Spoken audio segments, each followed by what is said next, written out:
Jamie from Inky&Scrappy, sharing with you today my second entry for the Craft Roulette show. So this is actually for challenge number 175, and I met all the parameters, I hope. There's 4 parameters. If you don't know what Craft Roulette is, go check them out on YouTube. They do it every Friday night, and then they do a review show. I think it's Monday or Tuesday night. I don't remember. Mary cased my card this last week, so my first entry she actually cased, so I was honored, and hers turned out adorable as well. So you can go check out Craft Roulette and play along as well. So for the project, the project parameter was 4 1/4 by 4 1/4 square. So I just cut my card base by 4 1/4 by 4 1/4. And then the second parameter was colors.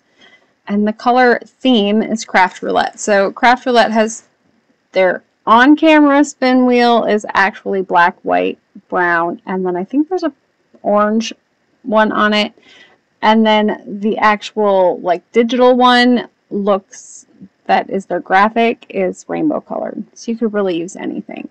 But I catch, for the episodes that I've caught, I can catch that there's an orange and purple feud. And so, of course, for Halloween, orange and purple is perfect.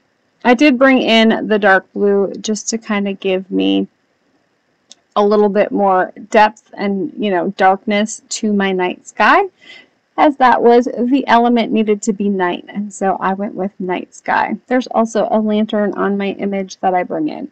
So I'm using the masking stencil from from Tailored Expressions with the scallop border. I got this one in my grab bag early in July. It's been sitting on my desk to work with, and I finally got around to doing it.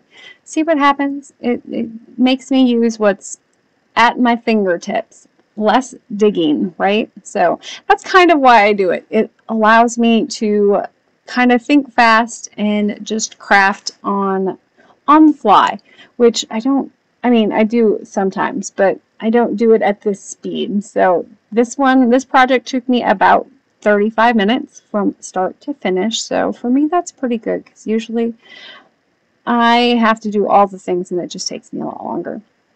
I did bring in the Tim Holtz Star Stencil. I don't remember exactly what the name is. I will list the number down below if you're interested.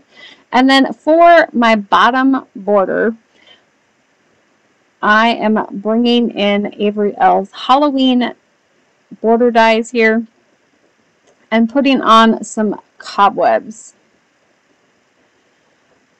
I went back and forth between how I was doing this one, because there's also an image of a little mouse stirring a cauldron, and there's like the bubbles. And so I knew I had the bubbles in the other die in this set, and so I went kind of back and forth between them in my head for a little bit. But I decided the one that I end up doing is just adorable, and so I had to use it.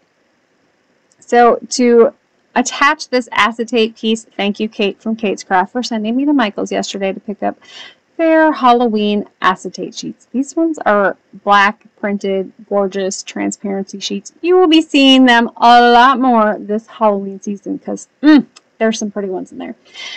And then I'm just bringing in the stamp set from Tailored Expressions that was also in my grab bag and has been sitting on my desk since the beginning of July. It was actually secret. It was actually what I wanted to make my July project for Get Creeping on Halloween with, and I just didn't have any ideas in my head, like just no motivation whatsoever. And so I was happy to pull them in and make it work. Don't tell Mary I had my own parameter tonight, which was a Halloween card. Yeah. So I'm coming in with my Ohuhu bullet nib markers. These are the original ones. I also have the big 320 set with the new numbers, but I opted to use the old set because I know the number system a little bit better, and I'm faster at pulling them than I am the other ones, so I was aiming for speed. So I'm coming in with the yellow. I think I did 44 and 37 for my yellows there. And then for my oranges, I ended up using 23, and then I think it's 143. My purples here are 81 and 83. And if you're interested in my full color combo guide, I do have a new one coming up, but it will not be out until that YouTube video posts. So look for it towards the middle to end of August when that video goes live. I know, it's kind of a spoiler. And then I'm decided to put orange underneath the cape as well, like it's a two-tone one. I don't know, it just worked. And then for my little broomstick here, I am just coming in with 141, doing a simple one color blend, and then just going over in, you know, you lay your highlights or low lights down, and then you just go over it one more time, and it kind of darkens that area a little bit more than the rest. And then for my mouse, I want to keep it white, so I'm just coming in with some warm grays to add a little bit of shadow to it so it doesn't look flat. I did bring in my Copic W00 just to blend that WG2 out. And then I'm bringing in number 29 for my little inside of my ear there and the little pink cheek. Now, because I already put the acetate on here, I wanted to do white embossing, heat embossing, and I didn't want to ruin my acetate, because if you heat it, sometimes it will warp, and I haven't played with this one yet, so I didn't want to warp it and ruin my card. So I just brought in my Staz-on White ink pad and inked my stamp that way. And then since I had it in my Misti and I was floundering back and forth between the two stamps here, I decided I would just use the other one on the inside. See, I can get things done quickly when I need to. Wishing you a happy Halloween is on the inside. The outside is which way to the candy. You can come here. I have candy everywhere. I don't eat as much of it as I'd like because I'm allergic to most of it, but I always have candy. It's, you know, just habit. I try to buy less of it now just because I can't eat it, so it's depressing when it's sitting there and I can't eat it. Chocolate chips. I can always eat chocolate chips. Well, not all of them, but there's certain brands I can always eat. So I always have chocolate chips, nothing else. It's not technically candy. It's a baking ingredient.